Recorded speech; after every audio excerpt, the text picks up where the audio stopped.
వేసవికాలం వచ్చేసింది. విద్యుత్ వినియోగం పెరిగిపోతుంది. ఇళ్లలో కూలర్స్, ఏసీలు, ఫ్యాన్లు, ఫ్రిడ్జ్లు వాడకం పెరిగిపోయింది.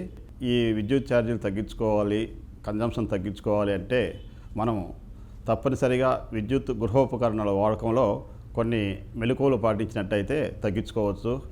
లైట్లకు వచ్చేసరికి మనం ఎల్ఈడి లైట్స్ వాడవచ్చు, అది అందరికీ తెలిసిన విషయం. ఇప్పుడు అదే కాకుండా ఫ్యాన్లు వాడకం కూడా ఎక్కువ ఉంటుంది, ఎక్కువ 24 అవర్స్ నడుస్తూ ఉంటాయి. కాబట్టి ఫ్యాన్లు వచ్చేసరికి ఇప్పుడు BLDC బ్రష్లెస్ DC ఫ్యాన్లు వచ్చినాయి. బ్రష్లెస్ DC ఫ్యాన్లు సాధారణ ఫ్యాన్ 75 వాట్స్ అయితే మనకి 30 వాట్స్లోనే ఈ సాధారణ మన BLDC ఫ్యాన్స్ వినియోగించు, అంటే దాదాపుగా 60%, 60% మనం విద్యుత్ వినియోగం ఆదా అవుతుంది.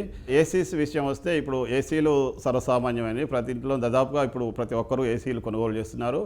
ఏసీలు ఏంటంటే మనకి 18 డిగ్రీ నుంచి 30 డిగ్రీస్ వరకు దాని డిగ్రీ సెట్టింగ్ ఉంటుంది. సాధారణంగా మన బాడీ 20 నుంచి 29 సెంటీగ్రేడ్స్ వరకు కూడా మనకి నార్మల్ టెంపరేచర్ ఉంటుంది. కాబట్టి మన బాడీ కంఫర్ట్గా భరిస్తుంది. కాబట్టి మనం ఏసీని 25 నుంచి 27 డిగ్రీల మధ్యలో మనం సెట్ చేసుకున్నట్టయితే, అందరూ ఏంటంటే 18 డిగ్రీలు 19 డిగ్రీలు సెట్ చేయడం వల్ల ఈ 18 డిగ్రీలు 19 డిగ్రీలు బదులు 25, 27 డిగ్రీల సెంటీగ్రేడ్ మీద సెట్ చేసుకున్నట్టయితే కంఫర్ట్ ఉంటుంది. దాని తర్వాత కన్జంప్షన్ ఒక 15 నుంచి 20% వినియోగం కూడా తగ్గిపోతుంది. వాషింగ్ మెషిన్లు వాడతాము. వాషింగ్ మెషిన్స్ కూడా ఏంటంటే ఆఫ్ లోడ్ కాకుండా ఫుల్ లోడ్తో వాడినట్టయితే, ఫుల్ లోడ్కైనా ఆఫ్ లోడ్కైనా, అంటే సగం బట్టలతో నింపినా ఫుల్ బట్టలతో నింపినా అది విద్యుత్ వినియోగం సేమ్ ఉంటుంది. అన్ని బట్టలు ఒకేసారి ఫుల్ లోడ్తో వాడినట్టయితే మనం ఆ మేరకు 50% ఆదా చేయవచ్చు. స్వతంత్రంగా ఇల్లు ఉన్న వాళ్ళైతే ఇంటి పైకప్పుల పైన సోలార్ పవర్ ప్లాంట్స్ పెట్టుకోవచ్చు. 1 కిలోవాట్కి 50,000 సుమారు ఖర్చు అవుతుంది.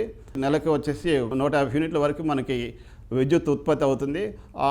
దానికి ఏంటంటే మనకి వన్ టైం ఇన్వెస్ట్మెంట్ ఒకసారి పెట్టుకున్నట్టయితే 25 సంవత్సరాల వరకు కూడా ఈ సోలార్ ప్యానల్స్ పనిచేస్తాయి నిరంతరంగా. దానికి మెయింటెనెన్స్ కూడా ఏముండదు. మనం వాడుకునే విద్యుత్ మనమే జనరేట్ చేసుకోవచ్చు. దానివల్ల మనకి కరెంటు బిల్లు పూర్తిగా తగ్గిపోయే అవకాశం ఉంటుంది. ఒక రూఫ్ 100 స్క్వేర్ ఫీట్ ఉన్నట్టయితే ఒక 1 కిలోవాట్ వరకు మనం పెట్టుకోవచ్చు. ఆ విధంగా ఎన్ని స్క్వేర్ ఫీట్ ఉంటే ఆ విధంగా మనం roof top solar power plants కూడా పెట్టుకోవచ్చు. దాంట్లో ఇప్పుడు సెంట్రల్ గవర్నమెంట్ 40% డిస్కౌంట్ కూడా ఉంది.